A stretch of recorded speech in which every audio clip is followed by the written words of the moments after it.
दोस्तों, इंदिरा मीणा का डांस देख सकते हो आप। ये डांस सचिन पायलट जी के सॉन्ग पर हुआ था, लेकिन कारणवश तरीके से रिकॉर्ड नहीं हुआ। आगे आप पूरी लाइव देख सकते हो क्या बोलती है क्या नहीं। निवेदन करूंगी कि वे आए और अपने आशीर्वचनों से हम सभी को लाभान्वित करें। और आप जाइए मत, देखिए, बैठे रहिए, क्योंकि लास्ट में एक परफॉर्मेंस भी होने वाली है, प्रस्तुति होने वाली है। तो विधायक महोदया से मैं निवेदन करती हूँ कि वे आए और अपने आशीर्वचनों से हम सभी को लाभान्वित करें। मैडम। परम सम्मानीय मंच पर विराजमान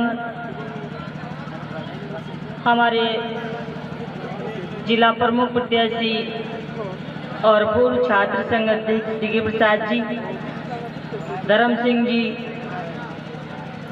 और जिला परिषद सदस्य रामदयाल जी, यहाँ विराजमान मुरली राम जी, जो कि अभी आपको बहुत ही जोशीला भाषण सुना रहे थे, ब्लॉक अध्यक्ष तुलसीराम जी हमारी बीच में विराजमान, चेयरमैन साहिबा, और अभी आपको कविताओं के माध्यम से, गजल के माध्यम से सुनाया। सारे स्टाफ को मैं धन्यवाद देना चाहूंगी। आपने अच्छा प्रोग्राम ऑर्गेनाइज किया। यहाँ के विद्यालय के सभी गुरुजन बंधु और सामने विराजमान मेरे यहाँ के लोकल कार्यकर्ता, पदाधिकारी और बच्चे आधे से चले गए, क्योंकि बच्चे काफी देर से बैठे हुए थे सुबह से।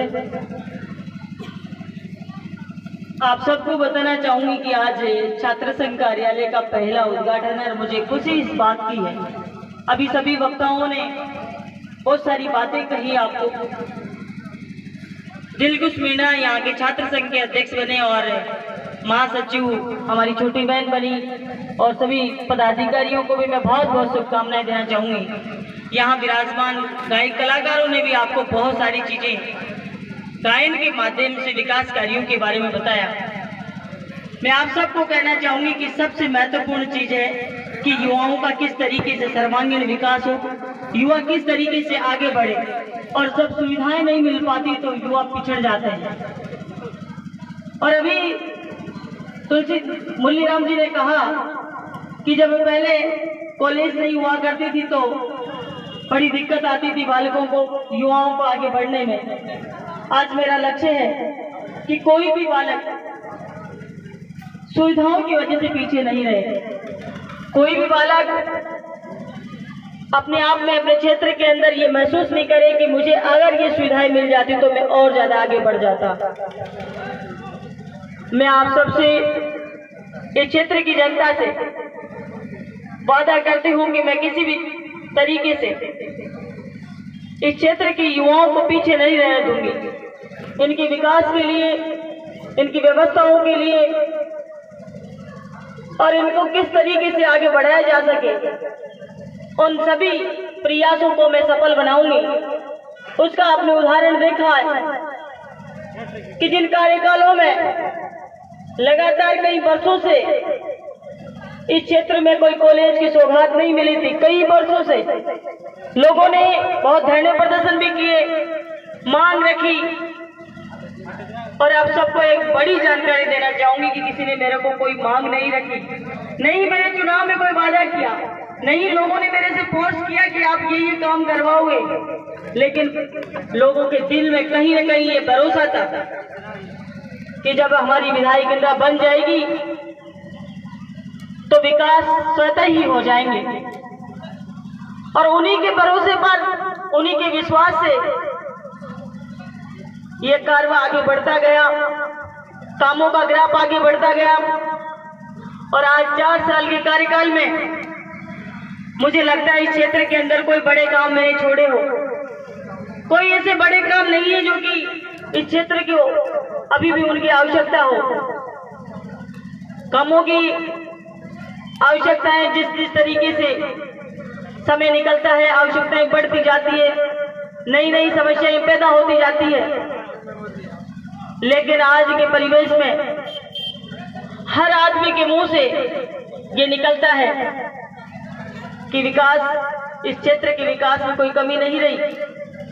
और अब 6 महीने का 8 महीने का जो कार्य है चुनाव से पहले, वो जितनी भी घोषणाएं इस विधानसभा क्षेत्र में सरकार के द्वारा की गई है वो सभी धरातल पर आने लगेगी। और यहाँ के, क्योंकि आज छात्र संघ कार्यालय का उद्घाटन है, मैं छात्रों की बात करना चाहूंगी। यहाँ के प्राचार्य महोदय ने बताया कि हर एक बजट के अंदर जिस तरीके से पहले बजट में कॉलेज बना, उसके बाद में हर एक बजट में महाविद्यालय को कुछ न कुछ सौगात मिलती रही। कॉमर्स सब्जेक्ट खुला, साइंस खुला और फिर बिल्डिंग की सौगात मिली, लगातार कुछ न कुछ मिलता रहा। और शिक्षा के क्षेत्र में ये आप लोगों को जानकारी नहीं होगी, लेकिन मैंने महसूस किया कि अगर 2 साल कोरोना नहीं खाते तो इस विधानसभा क्षेत्र के स्कूलों की दशा और दिशा और ही कुछ होती, जो मेरे विचार में था। लेकिन अभी मेरे माइंड में जो चल रहा है वो और ज्यादा, कई सारे सपने इस विधानसभा क्षेत्र को लेकर है। और मैं समझती हूँ कि जिस तरीके से आपने मेरे ऊपर भरोसा किया, उसी तरीके से काम होते गए और आप सबका इस विधानसभा क्षेत्र का विकास होता गया। मैं चाहूंगी कि मेरी विधानसभा क्षेत्र के बालक और बालिकाएं आगे बढ़े, पढ़कर कुछ करके दिखाए। आपने सुना होगा कि जिन बच्चों ने टॉपर किया है, 90 से ऊपर अंक प्राप्त किए हैं, उनको हवाई यात्रा कराइए। उनको हवाई यात्रा कराने का मुख्य उद्देश्य यही था कि मोटिवेशन मिले बच्चों को और आगे बढ़े। बच्चे कोशिश करें कि मुझे अब की बार 90% से ऊपर अंक लाने हैं और मुझे भी हेलीकॉप्टर, हवाई जहाज की यात्रा करनी है। ये मेरा सबसे पहला उद्देश्य है कि जब युवा पढ़ेंगे तो देश बढ़ेगा, युवा आगे बढ़ेंगे, युवाओं की सोच विकसित होगी तो इस देश की नीचे ग्रामीण इलाकों में जो बालक पढ़ते हैं उनकी सोच विकसित होगी और गांव से लेकर, शहरों से लेकर राजस्थान से और देश तक विकास संभव होगा।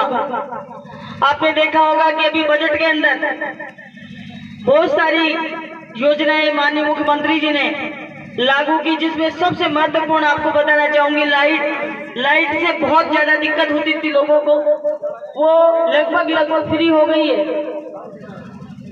और यहाँ इंदिरा रसोई आपने देखी होगी, कोई भी नगर पालिका क्षेत्र से भूखा नहीं जाए, इसके लिए इंदिरा रसोई की घोषणा की और इंदिरा रसोई चल रही है।